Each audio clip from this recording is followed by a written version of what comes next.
வாழ்நாளில் எந்த நாளிலும் இல்லற வாழ்க்கையில் தொய்வு வராது மனிதன் வாழ வேண்டும். தாம்பத்தியம் என்பது இயற்கை நமக்கு தந்திருக்கிற ஒரு இயற்கையான ரிலாக்ஸேஷன், மனத்தளர்ச்சியை அகற்றி கிளர்ச்சியை தருகிற ஹார்மோன்களினுடைய கொந்தளிப்பினாலே விளைகிற ஒரு செயல்தான் தாம்பத்தியம் அல்லது இல்லற வாழ்க்கை என்பது.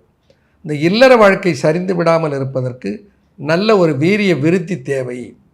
அந்த வீரியமான விந்துவை எப்படி உற்பத்தி செய்வது, எப்படி உடலிலே பராமரிப்பது, பேணுவது என்பதிலே இன்றைக்கு நிறைய பிரச்சனைகள் இருக்குது. இளைஞர்கள் பல பேர் சுய இன்ப பழக்கத்தினாலே பெரிதும் பாதிக்கப்பட்டு இந்திரிய திறம் அழிந்து அதனாலே இல்லற வாழ்க்கை பிற்காலத்திலே பாதிக்கப்பட்டு பெரும் அவதிக்கு ஆளாகிறார்கள் என்பதையெல்லாம் நிறைய ஊடகத்திலே நாம் பார்க்கிறோம்.